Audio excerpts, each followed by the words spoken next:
Oke, ya, Assalamualaikum warahmatullahi wabarakatuh, Insan Smartcom. Kita jumpa lagi di Gerakan Cerdas Komunikasi Indonesia atau GCKI Podcast.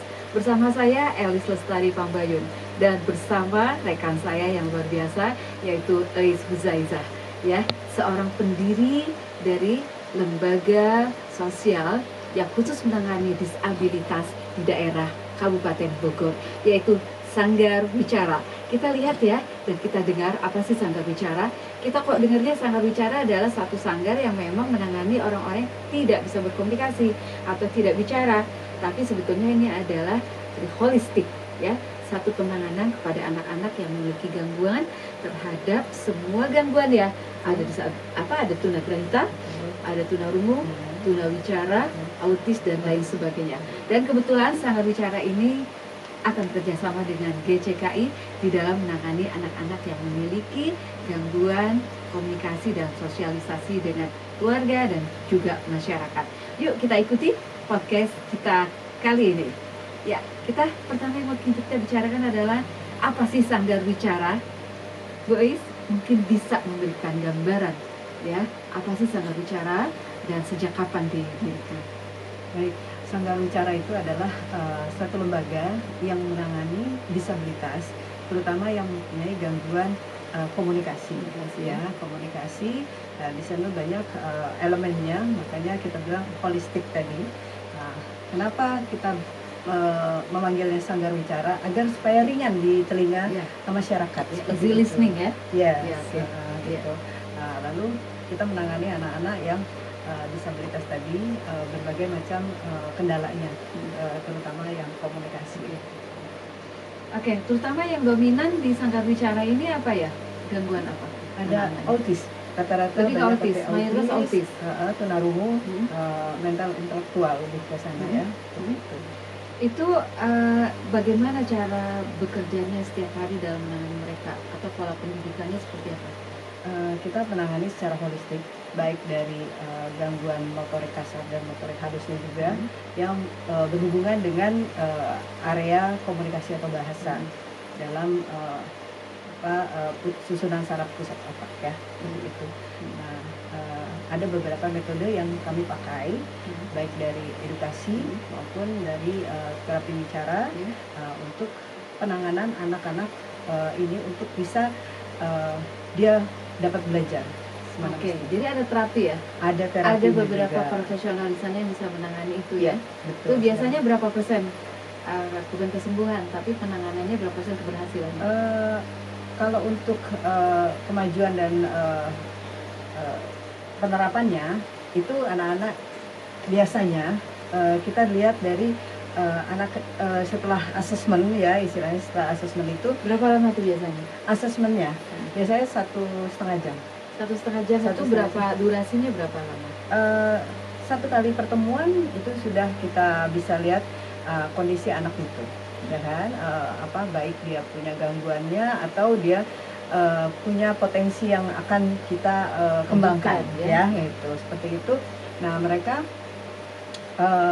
setelah dari asesmen lalu mendirikan program terapinya, perorangan, jangka panjang dan jangka pendeknya. Nah, itu yang jangka panjang itu biasanya berapa lama?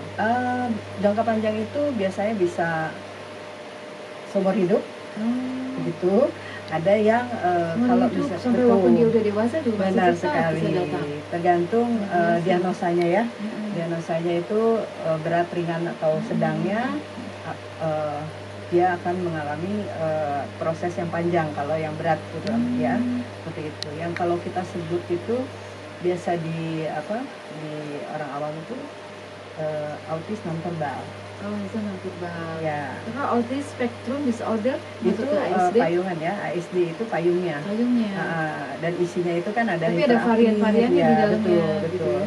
Ada hiperaktif, ada autis, ada PDD-NOS dan sebagainya. Asperger termasuk, ya? Termasuk, seperti itu, yang high function, ya, misalnya seperti itu. Nah, jadi mereka kita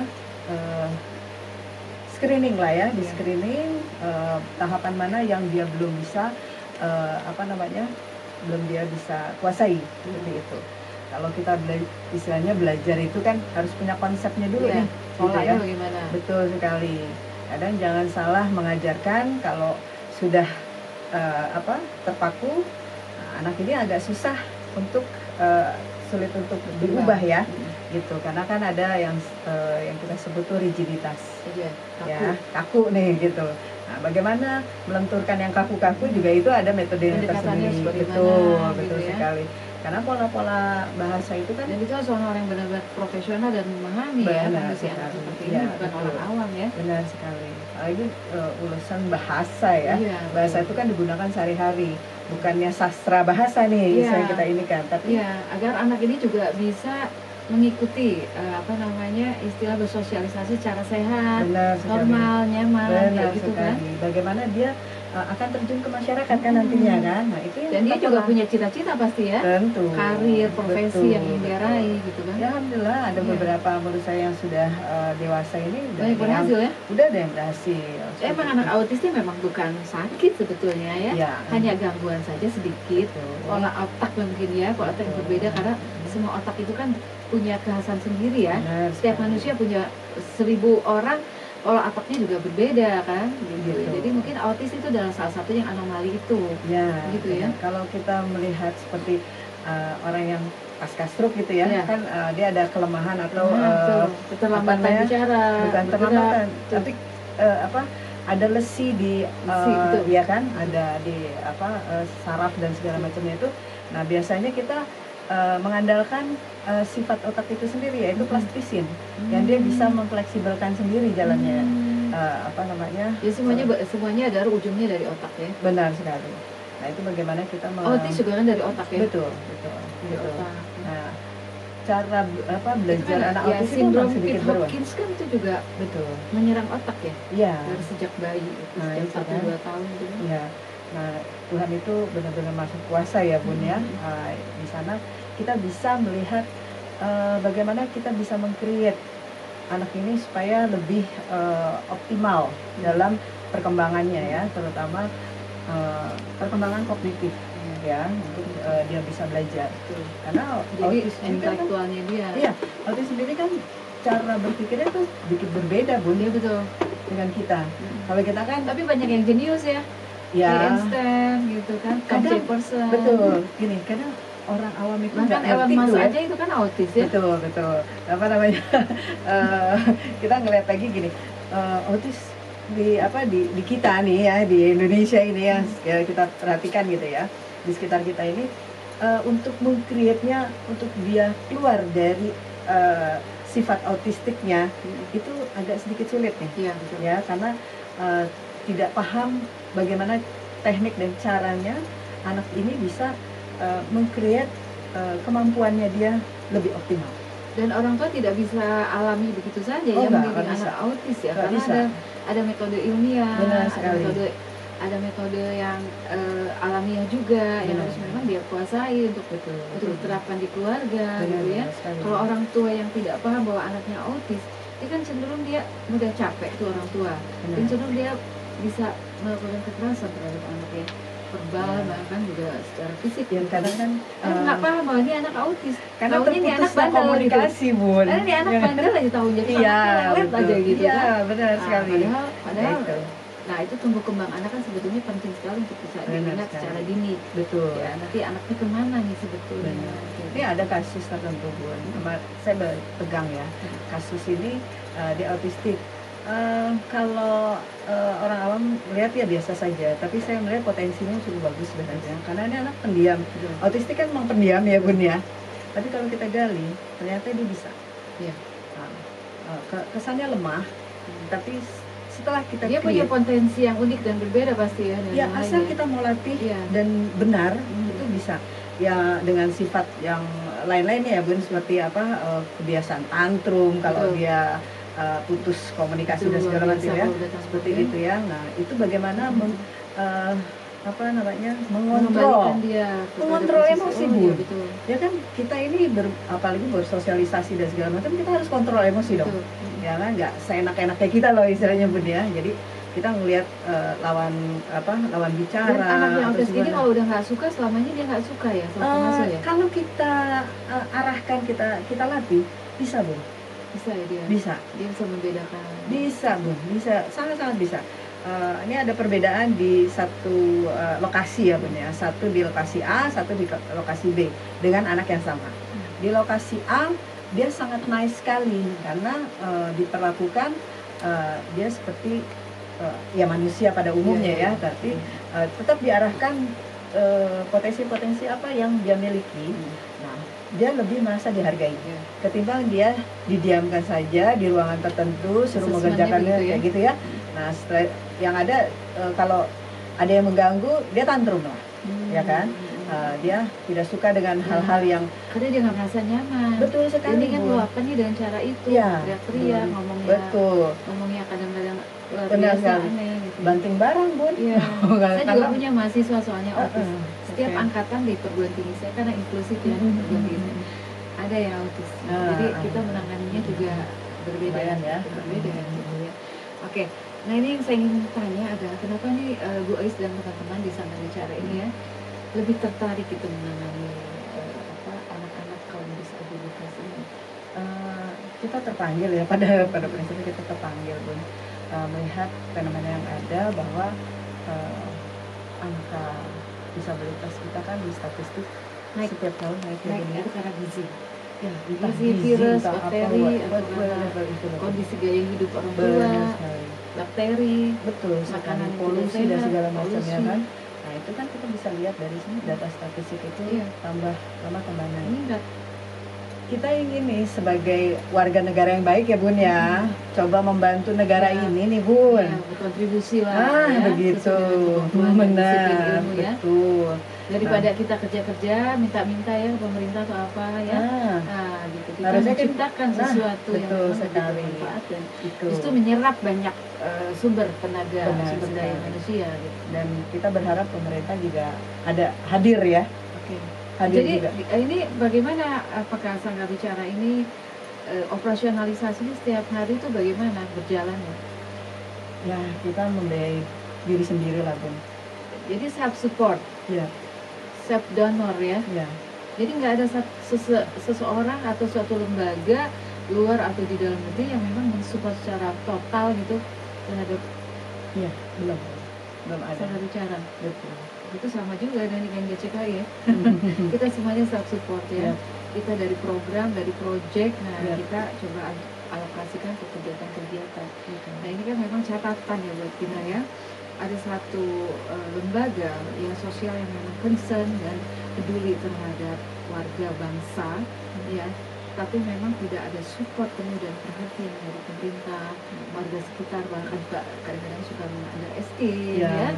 Nah itu kita punya multi burden, artinya banyak beban di masyarakat pada saat kita memiliki sebuah yayasan sosial ya, dari pemerintah tidak perhatian, dari tetangga, dari masyarakat ya. Nah dari banyak hal kayak gitu kan. Nah ini mudah-mudahan dari obrolan-obrolan ini ada teman-teman ya, ada pemerintah dan juga dari pihak-pihak terkait yang memang bisa membantu kita untuk lebih, bukan eksis ya sebetulnya ya, tapi ini bisa berjalan dengan baik dan lancar dan bisa mensupport sesuai dengan keberadaan anak-anak atau dari orang-orang yang kita bantu gitu ya. Dan dana ini menjadi satu hal yang sangat signifikan ya untuk berjalannya running well-nya sebuah lembaga gitu ya. Tapi memang kita harus bersabar ya, kita memang di negara yang perlu kesabaran tinggi dalam hal ini. Nah, kita masih diberkati oleh Allah ya, bahwa kita masih bisa berdiri kokoh ya di dalam berkarya ya, di dalam membantu ya, yang tidak bisa orang bayangkan bahwa kita bisa berdiri seperti ini gitu. Nah, ini kan tadi kategori siswanya kan disabilitas ya, jadi holistik, jadi semua tuh ada ya kendala-kendalanya. Nah itu yang siapa, kemudian staff-staffnya itu dari siapa Boys? Apakah dari teman-teman saja, dari orang relawan atau yang bagaimana? Teman-teman yang jelas, lalu ada beberapa orang yang juga profesional juga. Itu yang guru-guru biasa itu kami latih Bun.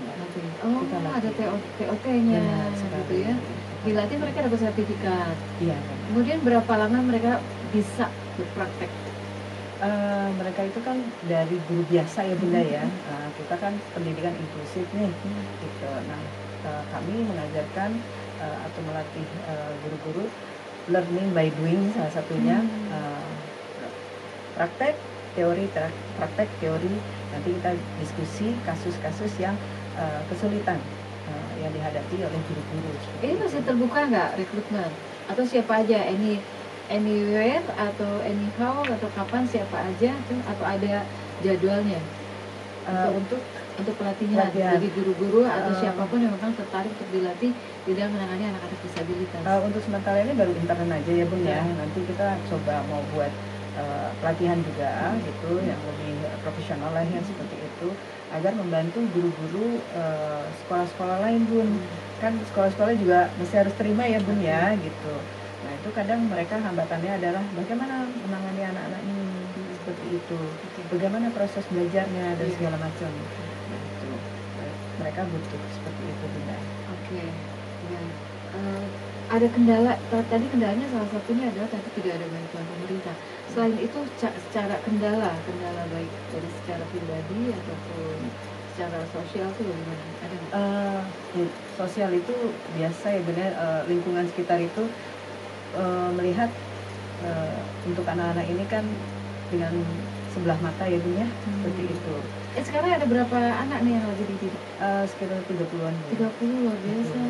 Tiap hari mereka belajar? Mereka enggak sih, ada yang kalau kita ada beberapa program ya, ada terapi, ada sekolah seperti itu. Lalu ada lembaga kesejahteraan sosialnya juga untuk yang tidak terapi mampu. Itu berarti lanjutan dari asesmen awal ya? Betul sekali. Jadi dari terapi kan biasanya dari terapi mau kemana lagi nih? Pasti mau sekolah ya Bun ya gitu. Kalau dia kalau anak ini dia bisa mainstream, kita untuk dia sekolah ke reguler biasa. Betul. Kita pacu pada dulu saat ya. kita sudah melihat bahwa dia sudah siap dan diberikan rekomendasi untuk sekolahnya. Sekali. Betul. Jadi kita yang tapi kalau ada terjadi lagi di sekolah ada apa-apa bisa dikembalikan ke Sanggar Bicara? Bisa. Itu terjadi juga kok Bun. Baik dari perilaku dan segala macamnya ya Bun ya.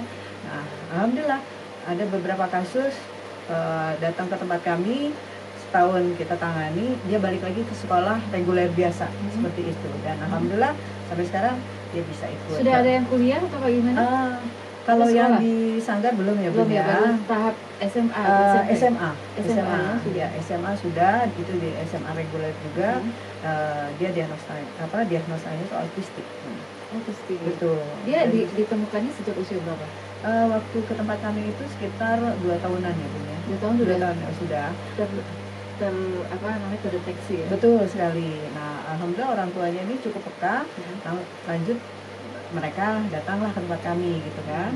Alhamdulillah itu orang tua yang sadar ya. Ya, betul sekali. Karena untuk menyadarkan mereka juga untuk melek keadaan anak itu kan perlu juga effort yang luar biasa dari orang-orang para aktivis sosial. Benar sekali. Nah itu sistem kerja kami, saya tawarkan kepada orang tua kalau mau ikut program, ikutlah. Tapi ada yang menolak juga atau abai atau bahkan justru ada lah Bun, reject gitu ya. Betul. Ada yang reject, ada yang juga udahlah gitu loh, ntar aja sekolah aja gitu ya Bun ya, istilahnya gitu. Sekolah aja kan nggak mungkin Bun, dia harus ada proses sebelum sekolah itu harus terapi dulu gitu kan. Nah, kadang orang tua mengabaikan itu ya, langsung sudahlah nanti sekolah PAUD atau sekolah TK aja seperti itu. Yang saya herankan ini adalah ada satu lembaga yang menangani disabilitas tapi tidak ada perhatian dari pemerintah. Serius? Iya, serius. Ini sudah berapa lama berdiri? Kita itu dari 2017. 2017, berarti sudah 7 tahun. Ya. Tidak berusaha gitu, bagaimana menawarkan diri bekerja sama atau memberitahu? Kami itu sudah memberitahu, kita juga udah punya web dan segala macamnya Bun, cuma belum ada aja Bun, belum rezekinya mungkin. Tapi ini secara SK atau aktenya itu berarti dari LKS ya? Lembaga Kesejahteraan Sosial? Kita punya, ada distrik juga Bun, distrik gitu ya, distrik ada betul. Jadi untuk yang tingkat PAUD-nya kita itu ada dari distrik untuk anak-anak ini seperti itu. Karena kan kelanjutannya kan harus yang SD, SMP, SMA-nya masih harus izin operasional yang besar ya, Ya, istilahnya sesuai dengan kayak keberadaan PLDNS, mereka. betul. Dan kami belum dapatkan itu gitu loh. Oh. Kendalanya kami ya salah satunya lokasi ya Bun, kita nggak Lokasi. punya lahan yang besar istilahnya seperti itu. Itu salah satu kendala Ya, juga. kita doakanlah mudah-mudahan sama bicara tuh ya semakin berkembang ya dan mendapatkan perhatian yang semestinya dari pihak kita gitu ya, khususnya adalah pemerintah. Gitu ya, kita tetaplah menguatkan barisan ya. Para aktivis sosial, para pemberdaya, volunteer, orang-orang yang peduli terhadap umat ya, untuk tetap bisa berjuang, kokoh, tangguh dan istiqomah ya. Mudah-mudahan seperti itu ya. Oke, ada salam terakhir yang mau disampaikan kepada teman-teman di sana? Baik, kalau saya sih ingin menyampaikan bila memang teman-teman yang perhatian terhadap anak-anak disabilitas terutama di Sanggar, mohonlah bantuan untuk anak-anak ini, minimal linknya untuk membantu mereka Ya. itu saja, agar mereka bisa secara pendidikan optimal Bunda. Ya, jadi jangan sampai mereka hanya sekedar penanganan saja, tapi dia juga Harus punya holistik. arti, Betul. ya, punya Penanganannya arti. harus paripurna. Benar sekali Bun, biar dia punya kebermanfaatan Agar di mereka masyarakat. meaningful ya di Ya. masyarakat ya, Betul, yang bisa dihargai, dia bisa bermanfaat ya, betul sekali gitu ya, karena betul. mereka juga adalah manusia Benar yang sekali. perlu dimanusiakan. Benar Gitu sekali. ya. Jadi bukan manusia-manusia yang terbuang, terisolasi, Benar. diskriminasi, Betul. yang mereka sama dengan kita, sederajat dan setara dengan kita dengan tujuan yang sama, Betul. ya. Dan mereka justru adalah banyak orang-orang atau tingkat disabilitasnya memiliki kemampuan yang luar biasa dibanding orang normal, Benar sekali. ya. Karena anugerah Tuhan kan misteri ya, dan mereka kan, ya itu saya bilang tadi ada Einstein, ada Thomas Jefferson, ada Elon Musk, ya, Anthony Hopkins, kemudian juga Bill Gates, bahkan itu mereka adalah orang-orang yang expert dari ya, orang yang memiliki disorder di dalam otak mereka ya. Baru berapa tahun mereka bisa bicara ya, mereka punya Niederwander ya, mengisolasi diri di dalam masyarakat, makanya mereka adalah menjadi ilmuwan-ilmuwan ya, yang baru berapa tahun kemudian orang tahu, halo ini kita siapa nih gitu ya, karena saking autisnya mereka. Jadi jangan khawatir ya bagi yang memiliki kendala, orang tua dan anak-anakku semua ya, bahwa ini bukan sebuah halangan kita untuk menuju cita-cita dan halangan kita untuk bisa menjadi orang yang berarti ya, karena anugerah Tuhan ini adalah prerogatif Allah ya. Potensi itu adalah hak prerogatif Allah, tapi harus dicapai dengan usaha yang luar biasa. Jadi ibu-ibu yang luar biasa dan anak-anak yang luar biasa ya, karena GCKI sudah bekerjasama dengan Sanggar Bicara, bisa dilayangkan juga permohonan untuk belajar ke GCKI. Nanti kita salurkan kepada Sanggar Bicara ya. Hubungi sekretaris GCKI, jangan lupa ya. Oke, terima kasih atas perhatian ya. Ya, jangan lupa ikuti podcast yang menarik lainnya dengan Gerakan Cerdas Komunikasi Indonesia Podcast. Salam, assalamualaikum warahmatullahi wabarakatuh.